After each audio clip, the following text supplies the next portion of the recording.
Hello and welcome to this very special episode of Finneran's Wake.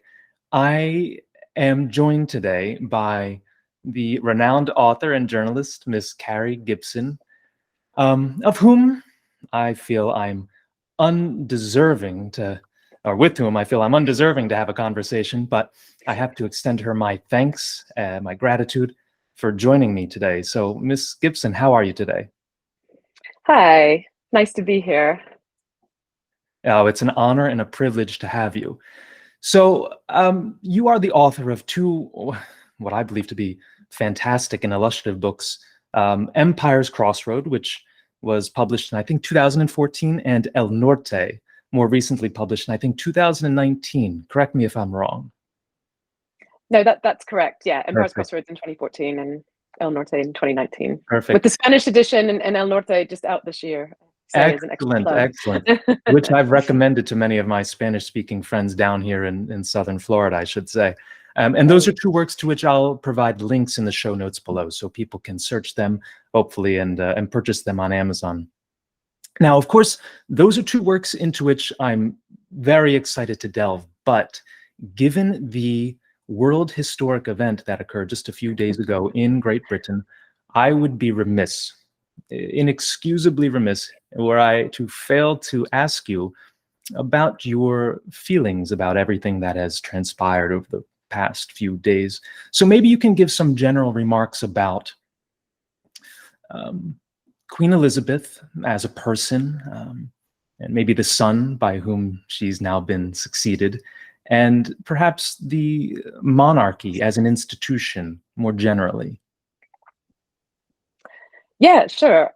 So I've been living in Britain. I grew up in the US, but I've been living in Britain since '99, so quite a while. And I think that it's always it's quite interesting to be an American living here and thinking about the monarchy and what that represents. It has been a very interesting week, no question. My takeaway from it at the moment is that the monarchy is in very good health, slightly better health, I think, than people realized.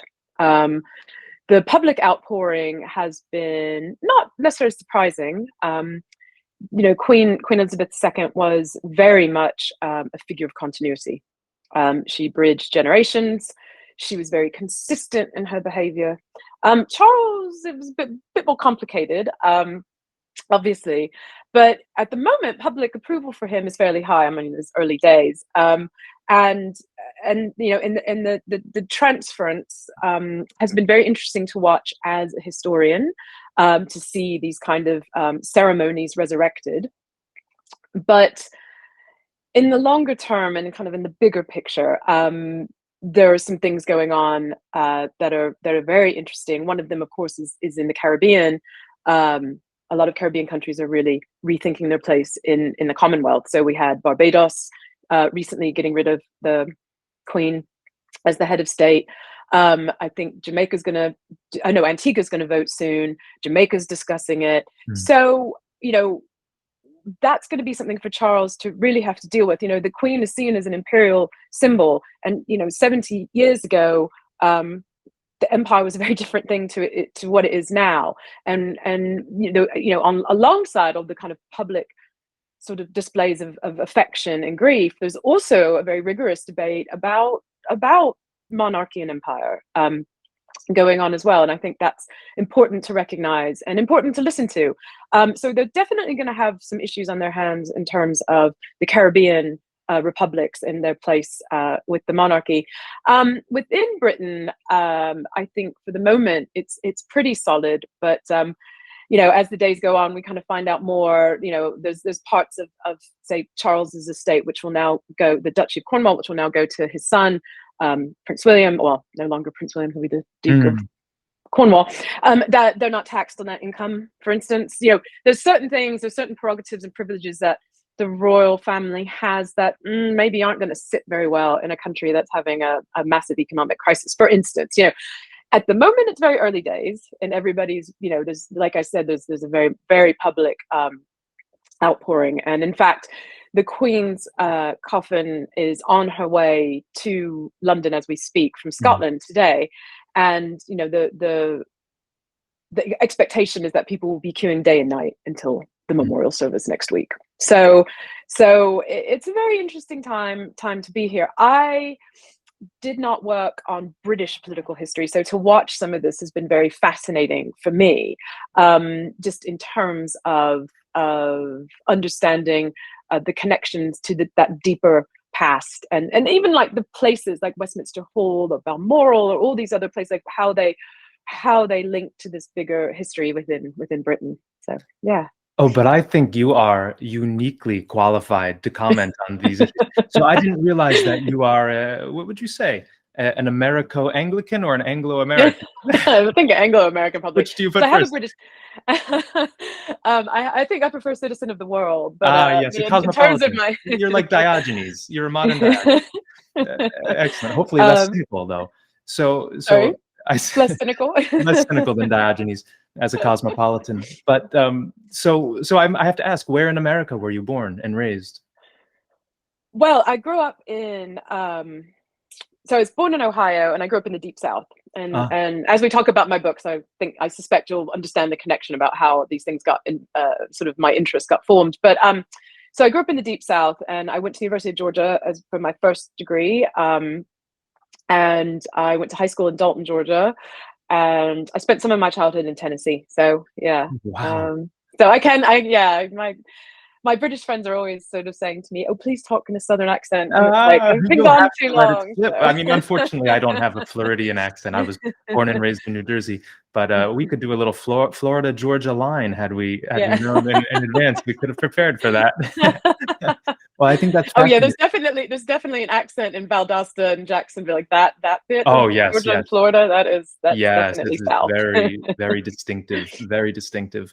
But I think that's fascinating. I think that makes more sense why you were drawn to this part of world history, American history, yes, but it's British history, it's world history, it's European history more generally. So it's interesting to know your feelings about the monarchy. I find that there's some ambivalence about the institution here in America. Of course, we feel ourselves I don't know, natively ill-disposed toward the institution. But I think in regarding it that way, we often overlook just how important it was and is, perhaps maybe in a lesser extent now, but as a world institution. So I wanted to ask you on that point. In the Anglosphere, we tend to suffer these I don't know, paroxysms of uneasiness about our imperial past.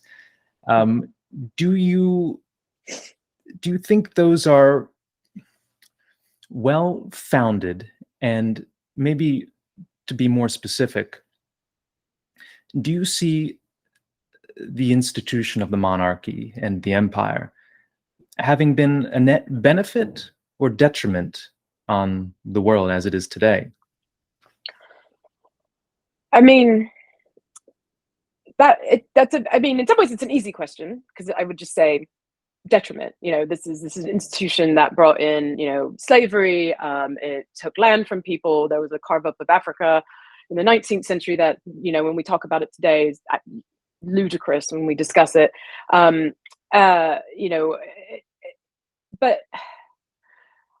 on the other hand, it's kind of like, well, I can't do anything about that. So how do we assess what those encounters left, right? So it is part of what formed the world, for better or worse. War is also a bad idea, quite ludicrous most of the time too. But, we are all products in some way or another of conflicts. Our lives or our families' lives are formed by that. And the same with empire. But what's interesting is, while we still have wars, I think the nature of empire has changed a lot. It's no longer a monarch figurehead, is it? It's much more informal empire, which the US has, kind of been the number one at for quite a while.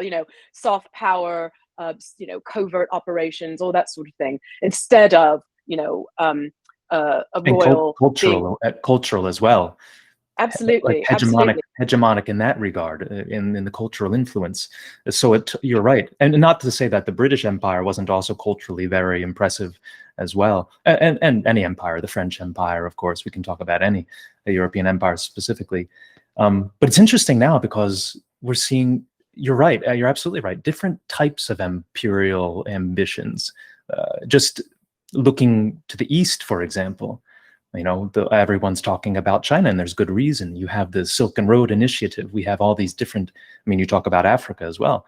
The purchase of vast swaths of land in Africa by the Chinese government, which is, imperial in a very different way, right? It's building infrastructure, but perhaps indebting a lot of nations to a certain political agenda. That's somewhat distressing, I would say, to modern sentiments. So it's an interesting way in which you're absolutely right. The imperial past leads to an imperial future. We like to think that, empire is this vestigial part of our, ever progressing humanity, but perhaps it's just inborn, perhaps in states and governments and polities. Who knows? Your thoughts about that? I mean, you're right. There is an impetus I mean, also, it's about controlling resources. It's about controlling labor. In some ways, it is still very kind of fundamental human impulses, right? To get all the gold, right? To get all the cobalt, to control other people. But to use the saying, when you know better, you do better. It's quite shocking when we still see it today, I think, because at some level our sensibilities now go, no, this isn't actually right. Actually, not so sure. China should be doing this, or Britain should be doing that, or the US should be doing this. I do think that, but again, I mean, and this is a group who's been very kind of written out of history, but there were always anti-imperialists. Like if you look sort of around the time of the Spanish-American War, there were people who were very critical of the US going into this, and they thought it was a kind of or an early kind of imperialist thing. There were definitely critics of the British Empire, but they were sidelined and they were marginalized. And so there's always been critics of imperialism, and like I say, for empires like Britain and Spain, who basically aren't really empires anymore, it's even easier to criticize them now, because you're right. I mean, there's other people in the ascendancy, and certainly China's one of them. But I think that one of the things that really affects or is important in the discussion that we have in assessing European empires is how the language of race developed underneath that, and because we're all living with that in the West, it is a legacy of empire that we have this invented category of race, and the question is, how do we deal with that? Now, what will China leave? Because I still think China's got a long way to go in its kind of in what it's trying to do. I don't know enough about China to comment any more than that, but certainly in assessing, the impact of European colonialism, we have a lot to unpick, and we have a lot to question and to criticize, for sure. So. And I guess that's the job of the historian as well. So. Yes, and you have much work before you. No, and I know this isn't your specific field of study, and I appreciate you indulging me and expanding beyond those boundaries. But there are just so many interesting things happening right now that I felt it necessary to pick your brain. Perhaps we should have done that at the end of the who knows, but I was too eager, I think, to know what you thought about that. So let's turn now. Just briefly, I want to ask something about British historians generally. Now, perhaps as an English speaker, I have a great love and adoration for British historians. Edward Gibbon, even David Hume. Neil Ferguson today is doing excellent work, and one author by whom I was greatly influenced, who works in a similar field as you, Felipe Fernandez Armesto. I don't know if you're familiar with his work or you studied with him in your educational upbringing, but I think his work is fantastic. So perhaps this is a question intended to flatter. I don't know exactly, but is there some native genius in the British approach to history? Because again, the British historians seem to produce exquisite work, yours included. I think your work is absolutely fantastic, El Norte specifically. So can you speak to a little bit about that? Maybe British historians generally and your influences as historical writers more specifically. Yeah, I don't think it's necessarily a innate thing, but I do think it's a systematic one, which is Oxford and Cambridge, and also kind of the other elite universities here. But what happens in the British education system is very different to the US, and that involves the fact that at 16 you pick 3 subjects. And then you do A levels at those 3 subjects. And then you go to university and you study that one subject for 3 to 4 years. So, I did my PhD at Cambridge, and the people who, and I worked as a journalist and I went back to do a PhD. So I was encountering people who had come up through the system. They had done A levels, undergraduate degree, masters, all in history. And they were like mini experts. Whereas I think, if you come out of the US system, sure, you major in something.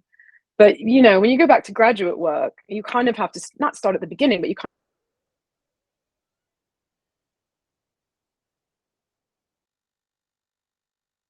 so that's part of it, right? And it's a system that's very fostered in the elite universities. So in Oxford and Cambridge, you get one-to-one tuition.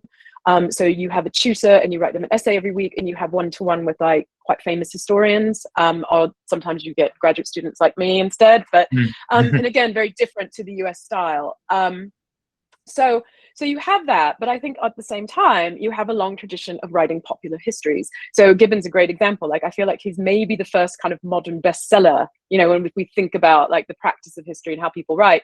In 1776, he's like kind of written this book that's a hit, and I think still is, at least in my on my bookshelf, all 3 volumes. But yes, go on. So I definitely think there's that to tap into. There's a really nice tradition of writing for the public. So, you mentioned a few people, and yeah, Felipe Fernandez Amesto has reviewed me very kindly. So, but we haven't really crossed paths. But again, he's very much an example of that. I think he was a don at Oxford for a long time. Is that because he's an Oxford man and you are a Cambridge woman, perhaps? Maybe. The enduring rivalry between those exactly. two institutions. Yeah. Exactly. No, but and again, he's very and he's one of those people that crosses he writes for an academic audience and a public audience very fluidly. There's a lot of that as well. And some of the other historians who I really like and admire, like Linda Colley, who works on the British Empire, again, she moves between those two worlds where her books are very readable, but also her scholarship is very scholarly. And in classics, obviously, you have Mary Beard, who again, does that. You also, though, have a tradition of people like myself who don't teach, who aren't in the system, and just write for the public. So I'm thinking of people like Hugh Thomas, who wrote weighty tomes about the slave trade, about Spain, about Cuba. People like William Dalrymple, who work on India. I think his stuff is incredibly accessible and really, really, really readable. So yeah, I think it's partly systematic that by the time you're in your early 20s, if you come up through the British system, you're fairly well primed to kind of be an expert. But and I think it's just also a reading public that really enjoy it. I mean, I find it really interesting to read histories in Spanish, and some of the biggest selling historians of Spain are actually British historians who are translated. So people like Paul Preston, who writes about the Spanish Civil War, they read him. And I think partly because it just depends, every country is slightly different, but I've found that a lot of histories in Spanish are far more social sciencey and less narrative. And so they're a little drier to read. They're a little, so yeah, when you bring that British flair, it's kind of something very different for the audience. I mean, the US obviously has a number of very good popular history writers as well. But I think, certainly in the Anglosphere, there's a culture that rewards it, that, kind of encourages it. So yeah, I mean, Britain's a great place to be situated if you want to work on popular history. Yeah, and that's not a topic into which I intended to delve. A comparison or contrast between the way in which American students are brought up through the university and the way in which British and European students are brought up through a tracking system, more or less.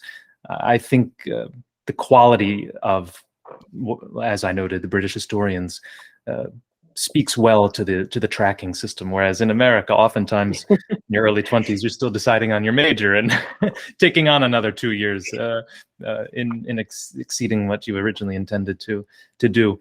But no, that's an excellent answer, and you gave a plethora of exquisite writers, some of with whom I'm familiar, some not. So I look forward to going back and jotting down their names and looking into their work. But again, I think you particularly have an excellent facility to be able to convey these interesting and difficult topics in a very readable way. So again, I encourage anyone listening to this channel who maybe feels that history generally is a daunting prospect, and especially early American history, you don't know where to begin. You think we think it begins with 1776 and Independence Hall. There is so much beneath that tree, right? There's a whole root system that is so expansive. So I think, Carrie, your work is especially well suited both for the scholar and for the more lay person like myself, who needs just a general but very digestible book into which he or she can sink his or her teeth. So with that said, there's so many topics that we could now approach. I want to begin briefly with Christopher Columbus. So of course, in El Norte, that's a man of whom you make no mention, which is understandable. Of course, you're beginning from a very particular point in time. But kind of taking the fact that he's such a prominent figure in American history and in European history generally, what are your remarks about Christopher Columbus? Of course, he's sort of become a lightning rod in some ways in America, especially amongst Italian Americans. He's celebrated quite almost very enthusiastically in the cities. I live near Philadelphia, and Christopher Columbus was a very important figure among Italians in Philadelphia. But of course, he's come under renewed scrutiny and criticism as we've come into a new age. So what are your general opinions of Christopher Columbus? Well, it's funny you mention it, because there is a tiny bit about Columbus, I think, tagged onto maybe the introduction of El Norte at my editor's behest. He's like, what about Columbus? I'm like, oh God, do we have to start with Columbus? I've already written about him in Empire's Crossroads. And he's like, you got to start with Columbus. And I was like, okay. But you're right, I don't open the book with Columbus. I kind of push him in there because you need that connect, like, okay, why is Juan Ponce de Leon running around? Wait. So I had to make that connection, but I did it very briefly. Columbus, though, is a really important figure for what he both did and what he symbolizes. And so there's a lot about him I think people don't understand. And that is that he is basically a Renaissance fixer. He is involved in all these communities and he brings them together. And then he unleashes something that's quite destructive. And this is why, like you said, lightning rod, this is why he comes under renewed criticism. And it's really funny because I'm also Italian American on my mother's side. So, there is a bit of what's wrong with Columbus? And it's like, okay, let me explain, But where it's really interesting is that, okay, Columbus is Genoese. So you have Genoa, Venice, and Florence, city-states with a lot of money in the 15th century, looking for new mercantile opportunities, investing in exploration, throwing money behind expeditions along the coast of Africa, looking for gold, looking for trade, all sorts of things. Columbus is from that world. He is also obviously gets involved in navigation and ships. He marries a Portuguese noblewoman whose father, I believe, was the mayor or official in, I think, Porto Santo, which is a small island near Madeira. Now, Madeira became a Portuguese colony. It's an Atlantic island, about 1,000 kilometers off the coast. It's kind of in between here and in the US, basically. If you're flying. And when the Portuguese bumped into Madeira, it was unoccupied. and they turned it into a lumber colony, and they eventually turned it into a sugar colony. And they got the labor from the Canary Islands, which are to the south and which were claimed by Spain. And the Canary Islands today are basically the Florida of Europe, because they're off the coast of Africa. They have nice weather all year round, and that's where people on holiday. Before that happened, though, you had the Spaniards and the Portuguese kind of fighting over it. You had the Spaniards showing up. And the difference with the Canaries is that they were occupied by the Guanche people. And those people were enslaved because they weren't Christians. And so, okay, so Columbus is kind of in this world where people are enslaving people, people are making them work, people are experimenting with sugar. And then on top of that, the Portuguese have been going down to West Africa since 1434. So you get all these elements, and there's some thought that Columbus spent some time in West Africa. He also spent time in the Greek island of, today it's a Greek island called Chios, which was a Genoese colony. So this is a man who is familiar with sailing, slaving, sugar production. I mean, you know, just about basically about every element that kind of takes root in the New World, he has had some experience of. And I think that's why he's such a crucial figure, because he actually takes it across the Atlantic. So people are like, oh, Columbus is a really awful man for all the things he did. And it's like, right, but he was a man of his time. He didn't invent this. This stuff was happening.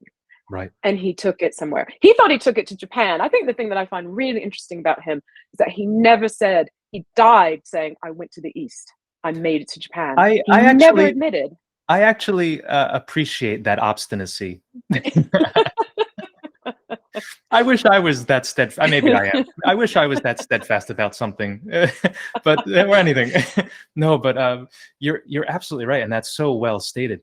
Yeah, I think people fail to recognize that Columbus had a long history behind him. You know, he was in right.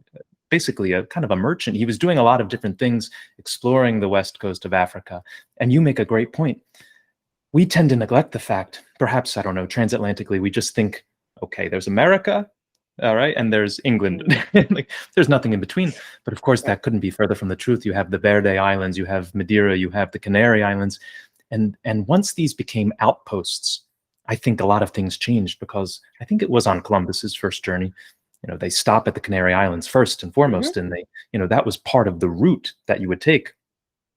And you know, and I actually have a friend who's from the Canary Islands, and it's a beautiful place. Nice. I haven't visited, but it's a beautiful place.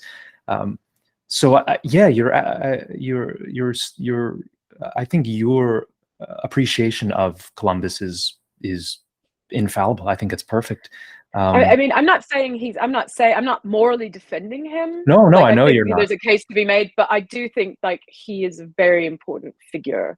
Like, he didn't pull this out. I think sometimes as well, like you say, because we neglect this kind of Atlantic history, it's kind of like, oh, this guy appears, and then he just shows up and starts enslaving people. And it's like, right, but there's this whole middle bit, and there's this whole kind of 60 years of development of this kind of model that is going on. And I think that's really, really important to kind of drive that home to people. You know, I mean, judge Columbus however you like, but you know, he took this European model of colonialization and enslavement, and he took it across the Atlantic.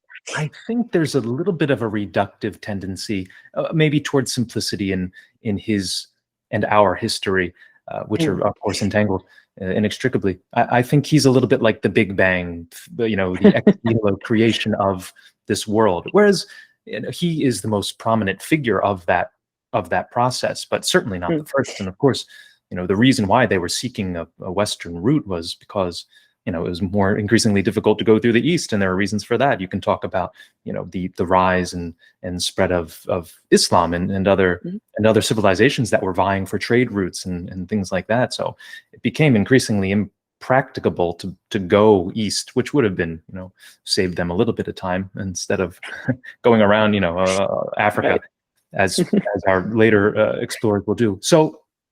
Good. I couldn't leave Columbus untouched, having a prominent mind like yours in my presence.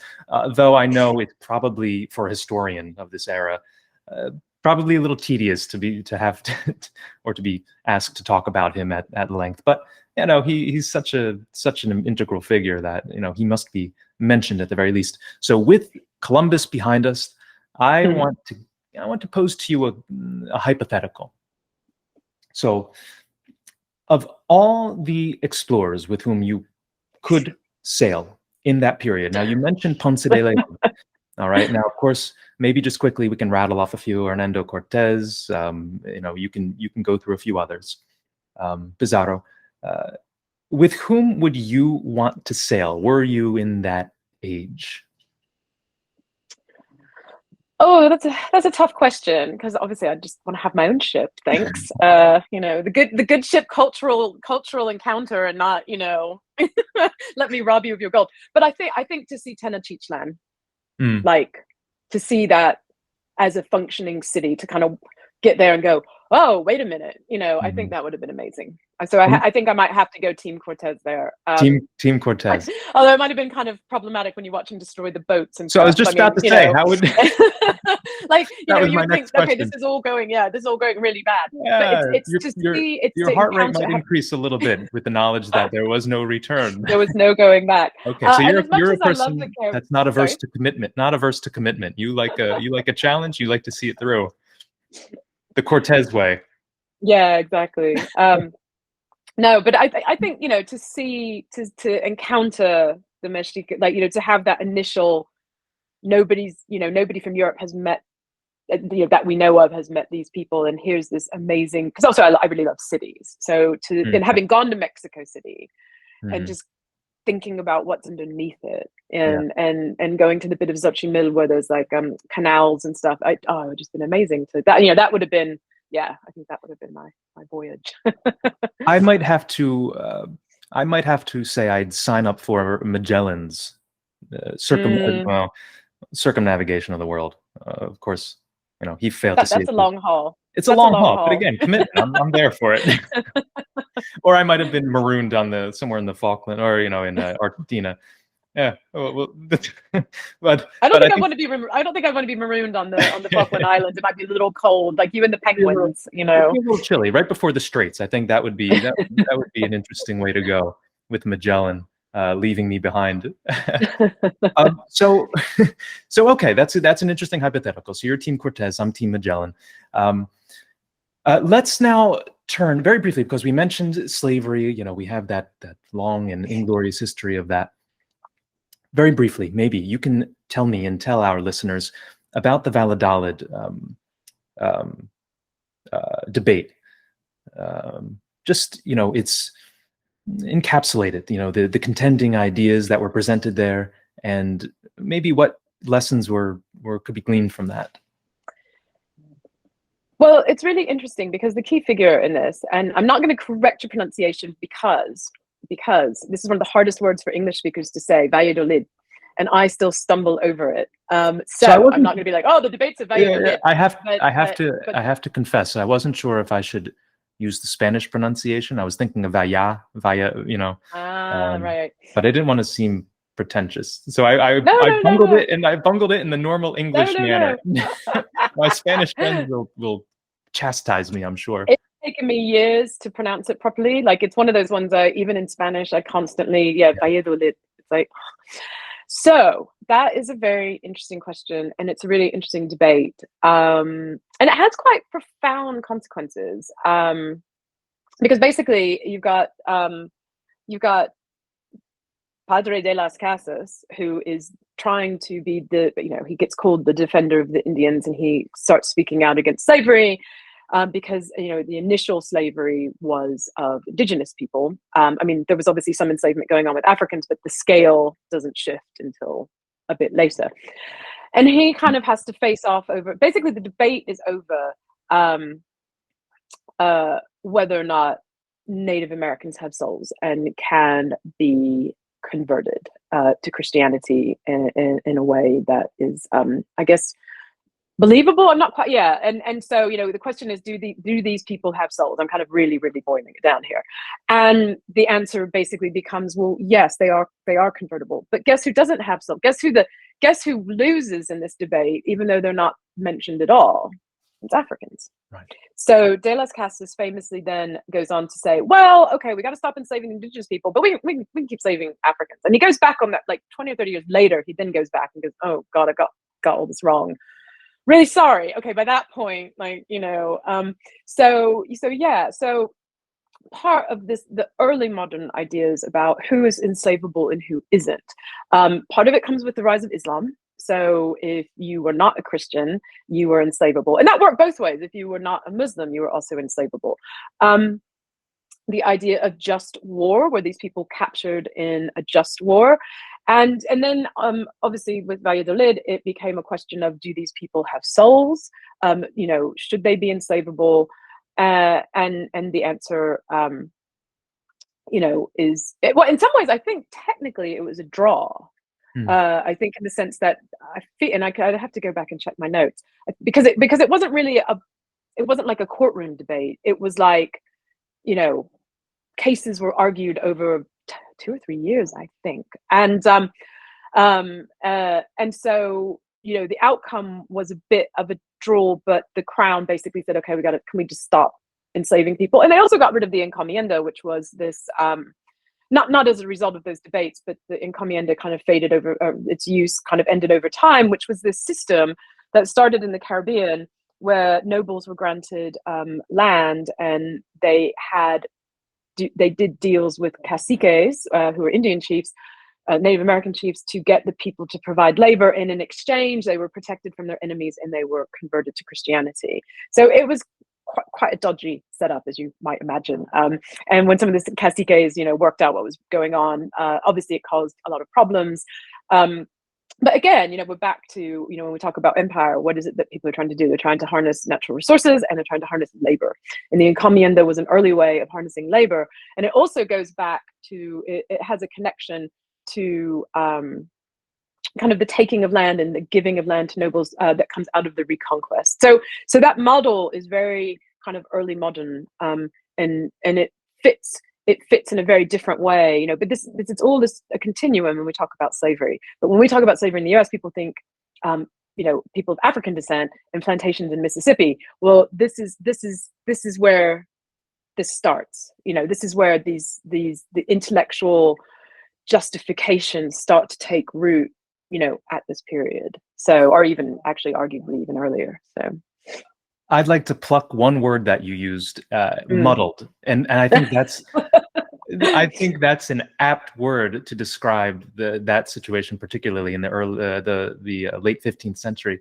Muddled. I think it was morally muddled. Of course, Las Casas, he's arguing from this moral theological position, as opposed to the more kind of brute, you know, not just brute, but I think it was also in some ways a vestige of Aristotelian thought. Not to get too philosophical, but you know, there's long ingrained in the Western mind, from Aristotle and even before Aristotle, this idea of natural masters and natural slaves. So, you know, as a good Aristotelian, you're going to look at these populations and think, okay, well, based on my readings of the Stagirite, the great Greek master, and those who came before him, it's totally justifiable that these people are going to be under our dominion. Now, it's whether we treat them brutally or kindly. Of course, that's, even if you can treat them kindly as an enslaved person, is probably impossible. But it's fascinating to me to see these two sides of the debate,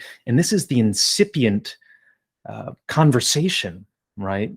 We think, like in America, we tend to be a little bit parochial in our view of history. So we think, okay, it was slavery, you know, introduced to the country in 1619, and then it was, you know, the Constitution, which ingrained it for, you know, 8 years after its ratification. Then it was the Emancipation Proclamation in 1863.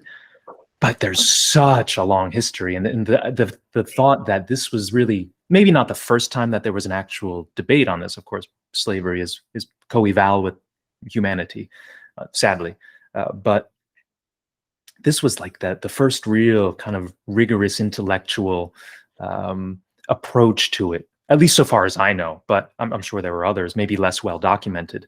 But this was a real rigorous attempt. And Las Casas, you're cheering for him, you're rooting for him. He's like halfway there, but then he He says, no, we shouldn't enslave the indigenous people, but I have an answer. We'll take Africans. That's it's like, no. He was so close, I think, to being the moral hero of that era and for all eras thereafter. And I think we should acknowledge that he did contribute greatly to the debate and to the process of liberty for all. But still, we lament the fact that he couldn't take his own thinking, his own reasoning, and his own Christianity just a little bit further. But it's really interesting because I'm working on a new book about abolition, and this obviously starting all the way at the beginning. And one of the things that's really that kind of jumped out at me, which in some ways is kind of obvious because you couldn't have the scale of slavery, from Africa that we had in the West without it. But the fact that even at this point, people like De las Casas are willfully ignoring, and the Jesuits, and like quite are willfully ignoring the Black link, the African link to Christianity. They're willfully ignoring Ethiopian Christianity at this point.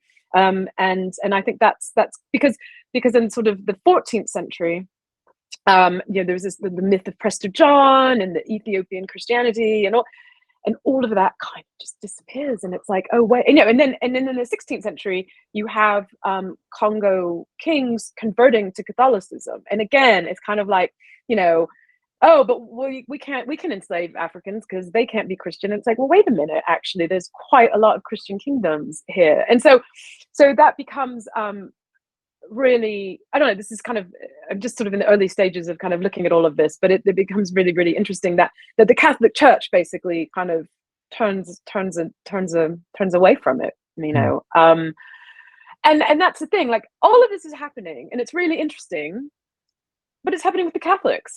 And we have the Protestant Reformation, so the Dutch and the English don't care, and that becomes the second bit of this, right? That becomes, and the kind of the classical thinking and the ideas about natural slavery and stuff come back, with a vengeance during the antebellum period, for sure. They absolutely get revisited at that point.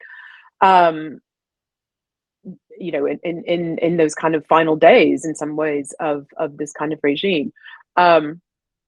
But certainly in the early period, it's kind of fascinating what's going on within Catholicism, and I think too with Spain, the footprints of the reconquest of Spain are all over this. Believers and not believers, and who's convertible, and why Catholicism has such an enormous part in this. Whereas British colonialization and the French Huguenots, to the extent, I mean, French colonizers were kind of a mix of Catholic and Protestant.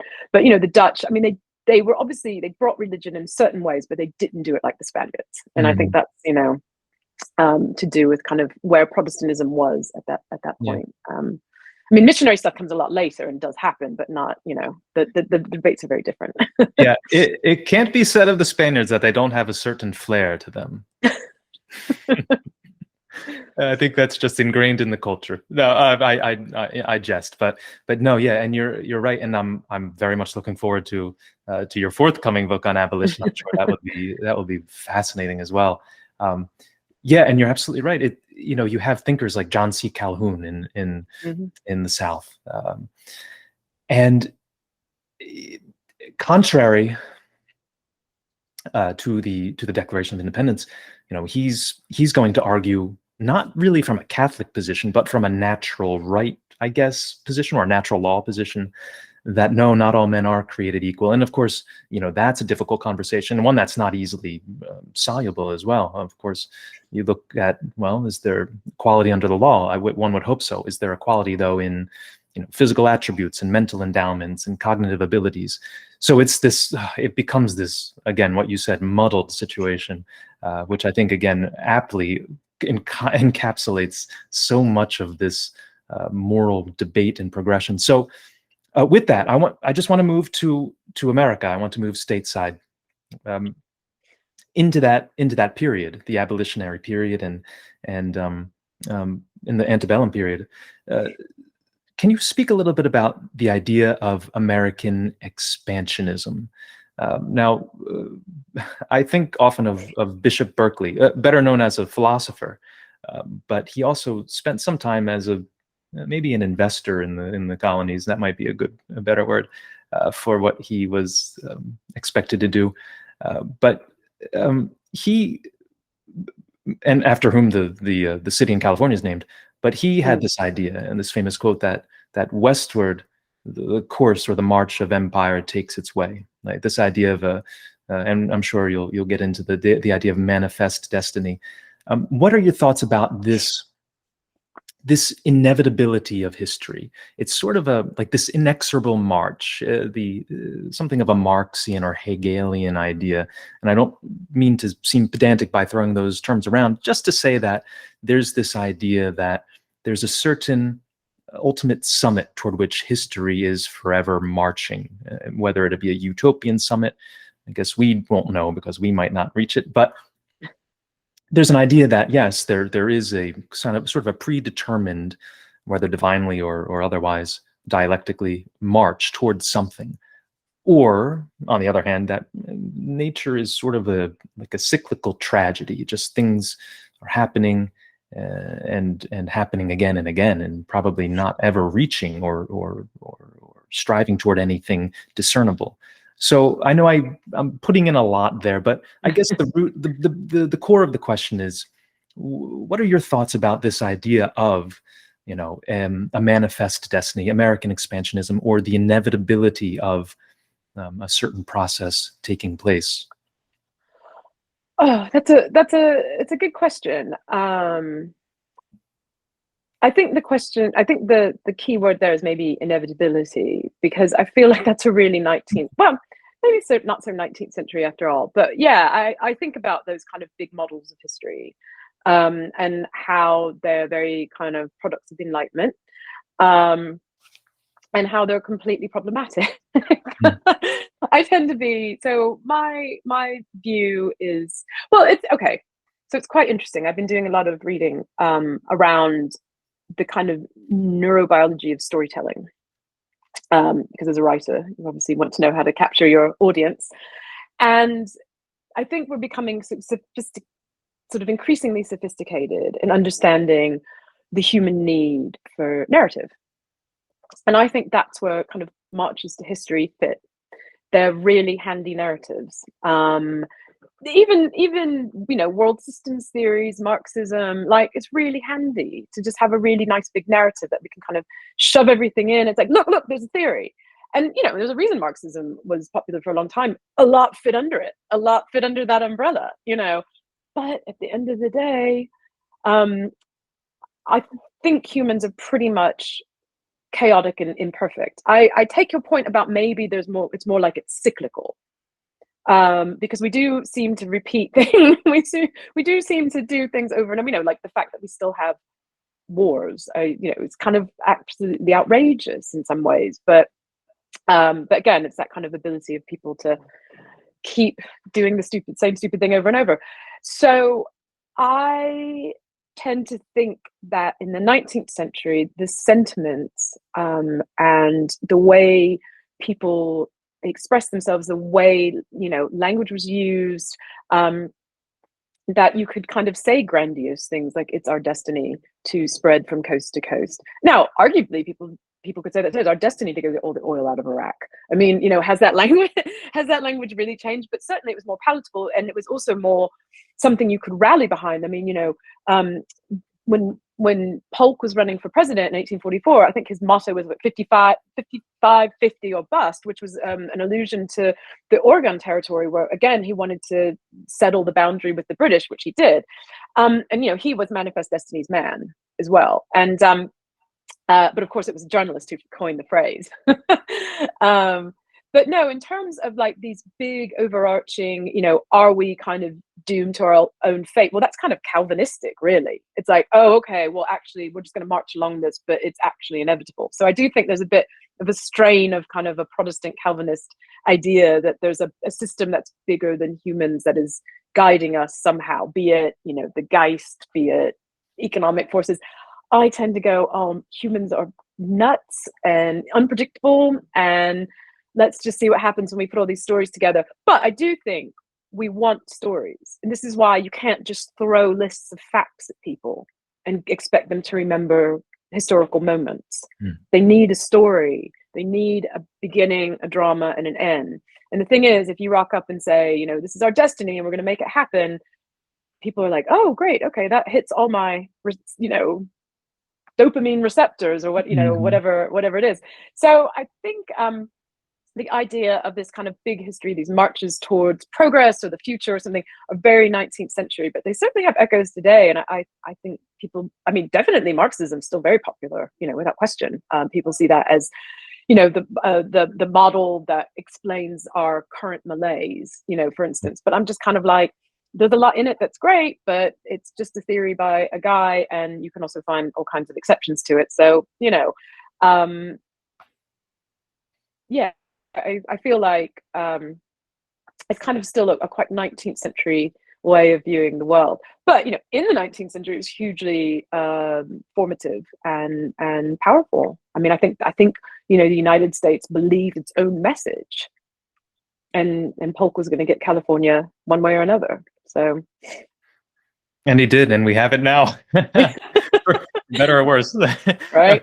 No, I think, again, you encapsulated those ideas perfectly. There is something, and this is something with which I grapple, and I'm reading right now Reinhold Niebuhr, a Protestant thinker, a very, very profound thinker from the 20th century, and he explores these ideas of the Marxian way of approaching history and the more almost Christian way of exploring history. And it's interesting, you use the words sort of this innate imperfection in humankind. Now, I don't mean to make a religious point here, that's far from it, but Niebuhr often does, and he speaks to the original sinfulness of humankind, the original pride, this self-glorification, which often leads to self-destruction, as we see so often in stories and in biblical works as well. And I think that contrasts well and vividly with the Marxian view, where you have this sort of perfect harmonious system, the Hegelian view as well, you know, in which all is explained and nothing is left to that innate imperfection, right? And we see that. I think, you know, the Marxist strain reveals itself in different ways now. I think that's not something into which we need to get right now. We certainly could, but I think as an historical model, me looking as an outsider, as a layman, it seems less in vogue. Now, I'm not saying that Berkeley was a proto-Marxist. He wasn't, but I think the dialectical approach toward history kind of borrowed without acknowledging it a lot from religious thought, the religious thought that inspired or influenced a man like Berkeley to say what he did about the West and its necessary expansion. Right, and I mean, I think that's why some of these things seem very of their time, because of the way, you know, religion was still much more part of public discourse as well in the 19th century, and people were at least more ostensibly religious, whether or not they felt it, you know, but it was very much still part of public life. And so, you know, it is like looking for kind of a secular sort of religion. And I mean, I think it's more helpful, and I think what historians try to do now is discuss change over time. But again, like, how do we present that in ways that grip people in the story? That being said, history still does love theory. People love to come up with like new concepts and new theoretical frameworks and all that kind of stuff. And in some ways that's important, because we need to have languages to explain things. But on the other hand, it doesn't really, I mean, I don't know how helpful is it? I mean, you know, case by case basis really. But yeah, but you know, I say that, I think the books that still sell well are ones that offer super overarching, here's, you know, how we understand all of humanity ever kind of books still tend to do well. So I think there is a need for it. Whether or not it's good history is debatable. It's almost trans historical. It's almost you're looking at something different, and this probably it relates to your studies of the neurobiology of the human mind as it approaches stories. I think there's, if you were to define our species, you could do so in many ways. I mean, we are rational creatures, of course, but I think we are story-seeking creatures, maybe most fundamentally. So, what's the grand narrative by which every story is? So, that's why I think the religious impulse is so deeply ingrained, and that religious impulse has to manifest itself. It has to come through in some way, and it's searching for story. It's searching for meaning in what feels to be doubtless a meaningful world. So you're looking for meaning in history, and yeah, you'll take an explanation wherever you can find it. Well, and this is it, and I think this is one of the reasons it's been very easy in recent times to tip into sort of conspiracy theory and baseless things, because religion is being sidelined, at least in the Christian West. So, like you say, what are people kind of latching onto? Well, they're not reading Hegel, and they're not reading Marx really in quite the same ways. So where are they finding the stories? And they're finding a lot of stories in conspiracy theories and misinformation, and and some of that's politicized, and some of it, but it's also, we're at the interface with a new technology. So instead of just books, or instead of just newspapers, we have these different technologies that again appeal to our brains in certain ways, that allow people to make certain stories. And of course the algorithms help that storytelling. So, and this is all a challenge for people who want to watch how things change over time. It's like, the internet age is a huge challenge for historians. It's enough to make me kind of want to stop at around 2000 and just like, okay, no, it's a hugely challenging thing. Well, please don't stop. We're in more need of your efforts now than ever. But I just want to just quickly pin down on that. And you said something that I think is very important toward fostering a more sympathetic world, and that is that we are all looking for narratives, for answers, for stories. Now, you might find yourself in the thickets of a conspiracy, but that's just an outgrowth of that inborn need. So you might be misinformed, disinformed, misguided, or ill-educated, whatever the case may be, but still that same fire burns in you that burns in me. Now having read a book like yours, I'm hopefully better informed. I think I am, despite my mispronunciation of Valladolid. that famous Spanish city, whose pronunciation I won't try again on this episode. But maybe we extend to these other people a greater sympathy, right? A greater compassion, knowing that everyone is searching for an answer. Hopefully they stumble their way, muddle their way to the right answer. And popular works like yours, I think, can be that guide. I mean, I think that's it. I think that's where the responsibility falls on historians, both in the academy and outside of it, is to communicate. And this is the problem: if things are too theoretical or too abstract, or it doesn't necessarily connect with people. And so, if you and again, we all have different versions of the truth. I mean, we have different versions of the truth, but the facts are the facts, right? And it's trying to work that out, because we can take the same set of facts, and 100 years ago would have been interpreted in a very different way. And this is something I think people don't really understand about the professional writing of history, that interpretations change. And then the facts can change if we find new things, if we find, oh, actually, in this battle, there were 100,000 people and not 10,000 people because we found a new archival source or whatever. But it's not a static profession. It's not a static form of writing. And I think that, like you say, people are searching for something, and they get really angry when you tell them that the history they think they know isn't the history that is. And we're really at a moment right now of that, where a lot of histories are being because the people who are allowed to write history has become broader, right? It used to be a very white, elite, male profession, and now it's much more diversified. And with that becomes different interpretations. With that comes, people spending longer and longer in archives, or, also because it's been more, as a field, more professionalized.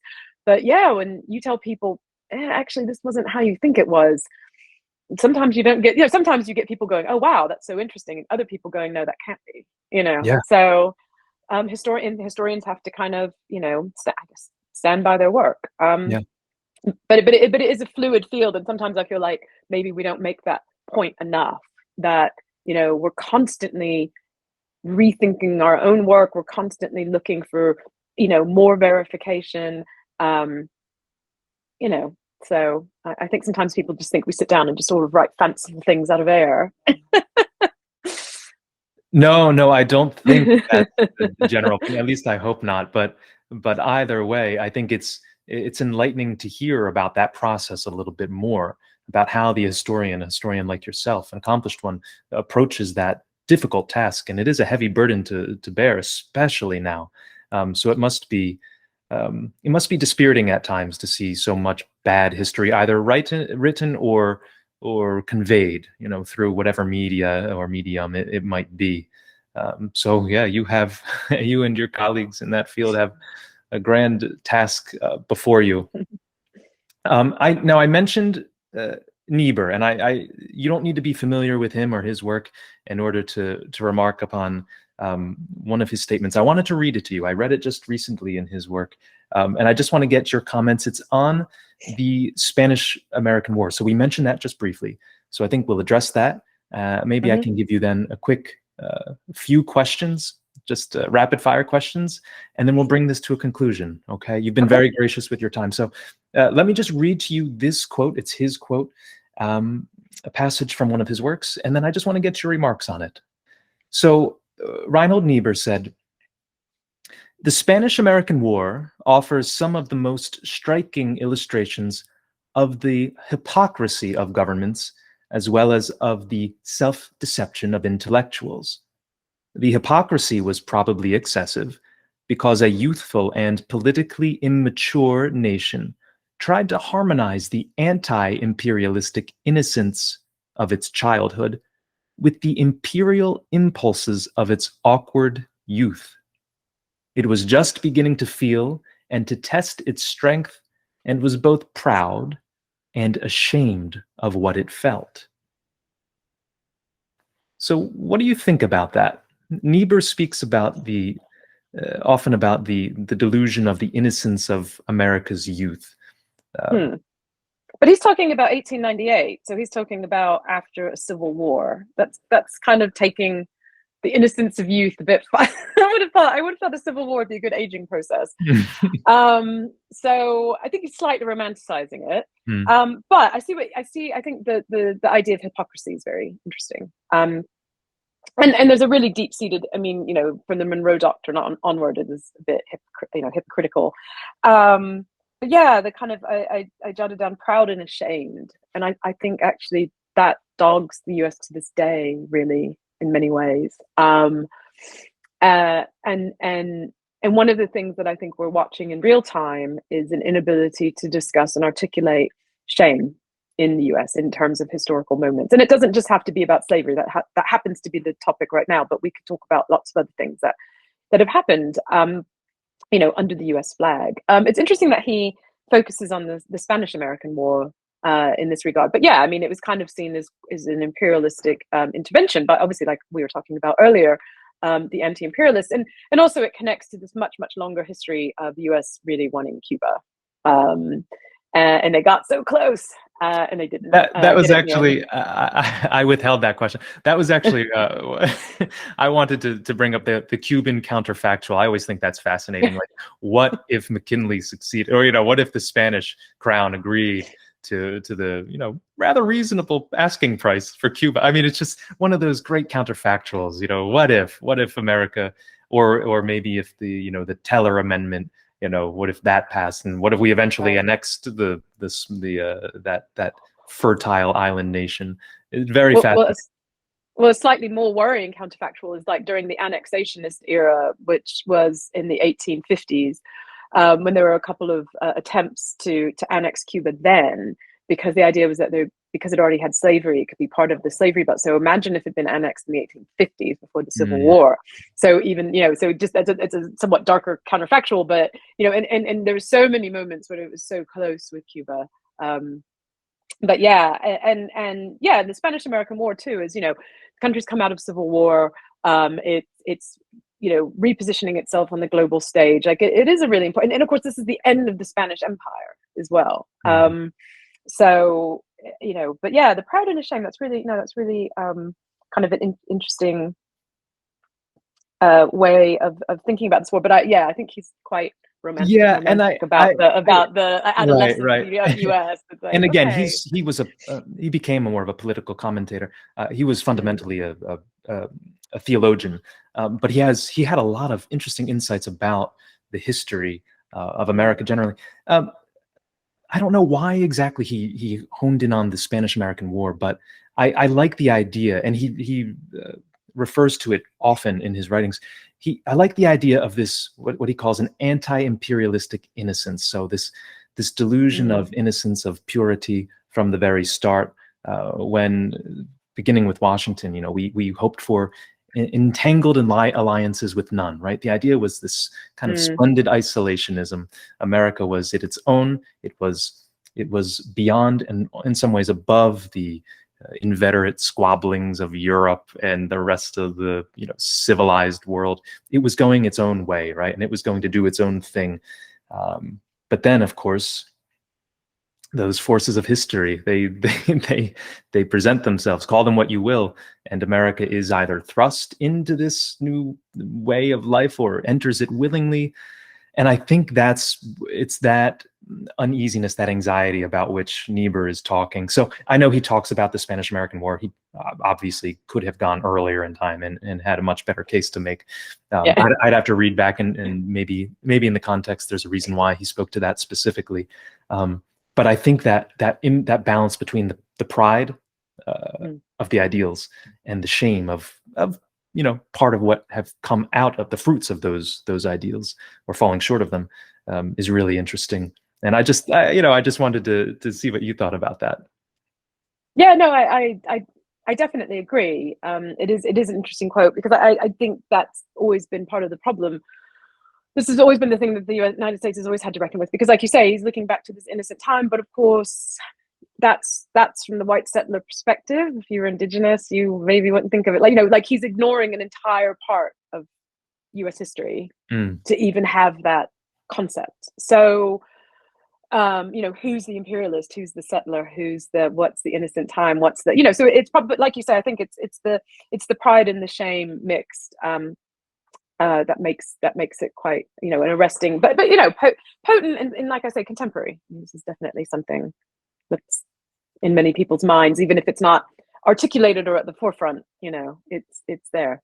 So yeah, and he speaks to the above all to the sinfulness. I mean, he was a Protestant, so he talks about that that sinfulness that's inherent to us all. So why don't we end with a few rapid fire questions? Okay, is that agreeable to you?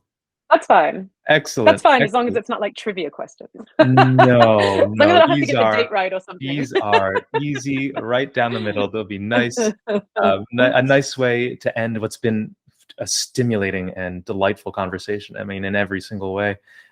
So, question number one, and maybe you answered it already. What is the most impactful book that you have read this year? It doesn't need to be a book from this year. It doesn't need to be a book from this year, published this year. It could be Toynbee. It could be anyone. So any book that you read any book that you read this year. Well, does it count if it's a book I'm reading? Because I'm already loving this book so much. And it's a book called. I'm sorry, I had to pull it up so I get the title right. Let me just go to the title page actually, because so it's a new book. It's just out. It's Cambridge University Press, and it's a historian called Jose Linga Nafefe, and it's called Lorenzo da Silva Mendoza and the Black Atlantic Abolitionist Movement in the 17th Century. And it basically does what it says on the tin.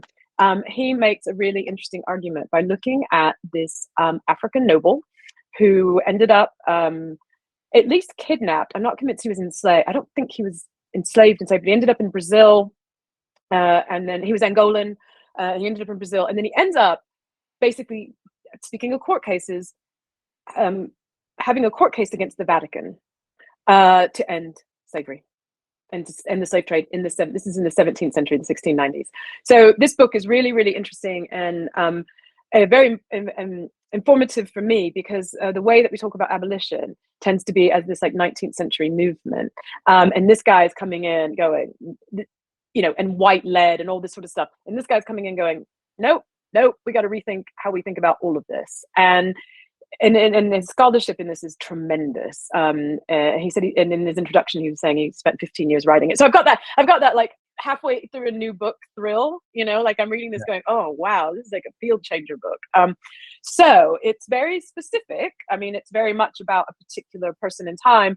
But it's and it's speaking to obviously the research I'm doing for my next book, but it's the kind of book that changes the way that people think about an entire field, and it's only just out. So yeah, sorry, it's not something that's slightly more classic, but you asked me what I was reading this year, and this is the one that's kind of blown me away so far. So no, I think that's a wonderful offering, and I look forward to reading that as well. And yeah, of course, the Vatican is famously amenable to all new ideas. So right, just like the Spanish Inquisition, right? So I'm sure they were more than willing upon their first encountering him and his ideas to change their ways. So next, aside from history, what is the subject area in which you are most interested? What is the subject area I'm most interested in? I think I'm interested in what could broadly be termed as creative nonfiction. So what that means is I'm kind of interested in lots of cultural things, art, music, whatever, and I'm particularly interested in books that lead me to certain things, right? So, but yeah, kind of generally speaking, I love visual art. And I'm obviously very spoiled because I live in London, so I get to go do cool stuff all the time. But I love good writing about, interesting people. So I tend to read quite widely around things. Like I'm really interested in the surrealists, for instance, but I'm never going to write a book about it. So yeah, I think probably visual arts, architecture, design, those are all kind of interests for me, that are very much away from what I work on. But I'm also a big fan, because I was a journalist, my husband's a journalist, of journalists who just write interesting books about things, across a wide range of stuff.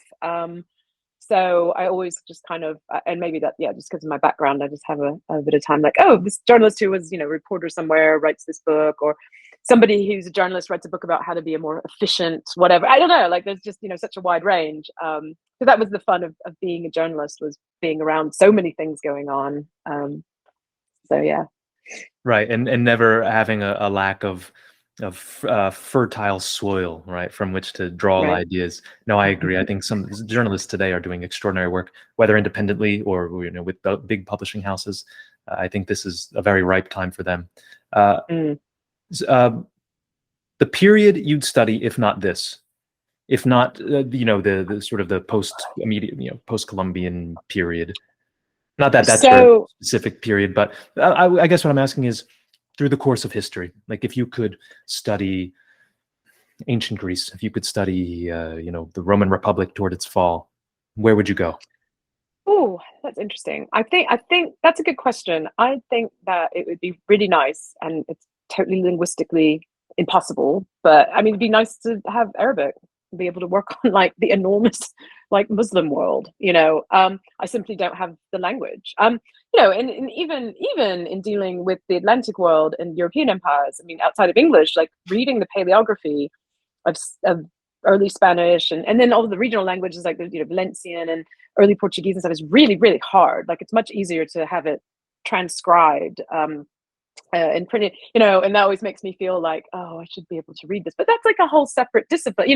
It's like I could read most of the archival stuff from like 1700 to the present day, but it's all European languages. Like it would be pretty great to have like good scholarly Arabic. I think you could do a lot with that, because that's also Mediterranean history, isn't it? And it's also Spanish history, and it's also, so that was, I think that, and across like from the beginning to like the end of the Ottoman Empire. I think that'd just be amazing.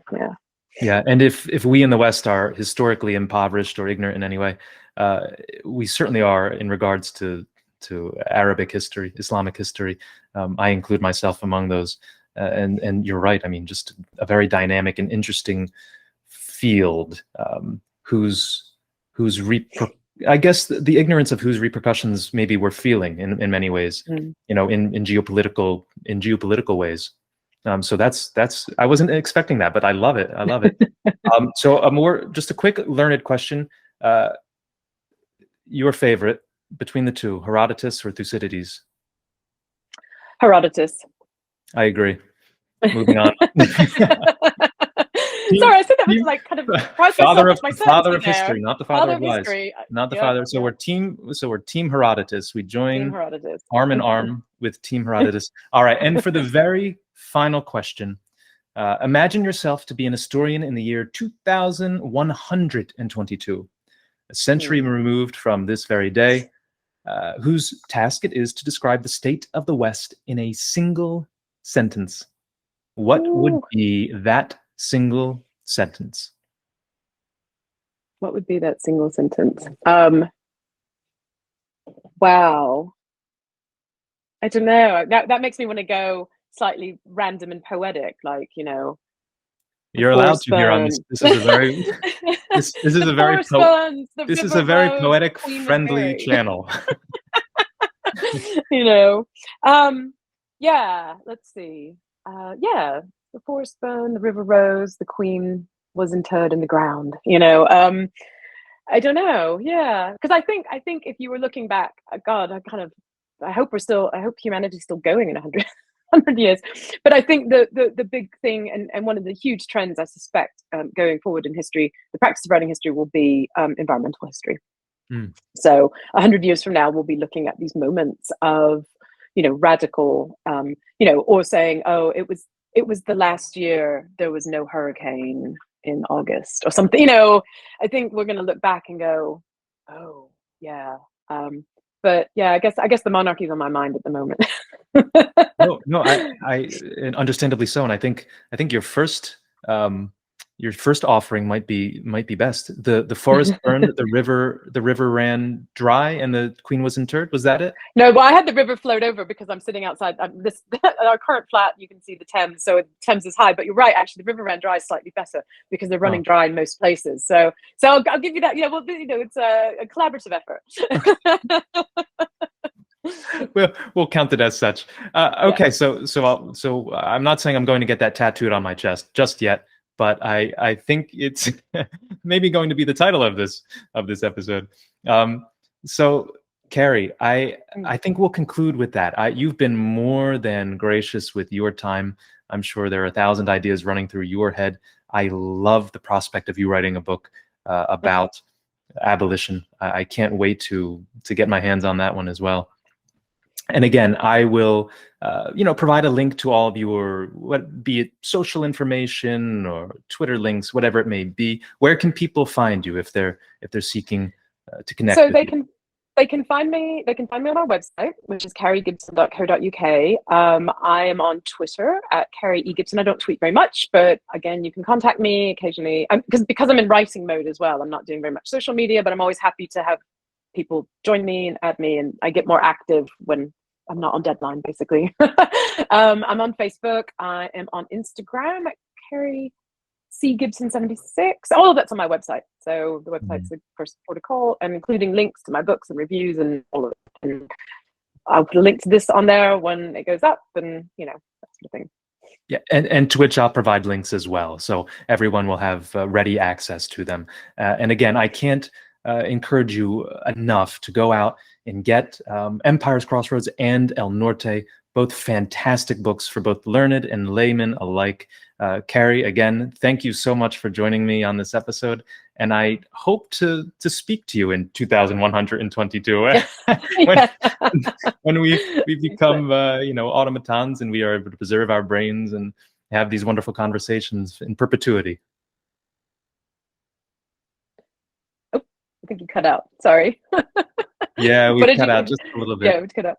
Yeah. No, but thank you for having me on. I really enjoyed our chat today, so I appreciate it. Of course. All right. And with that, we conclude our conversation with Carrie Gibson. Thank you all for joining us.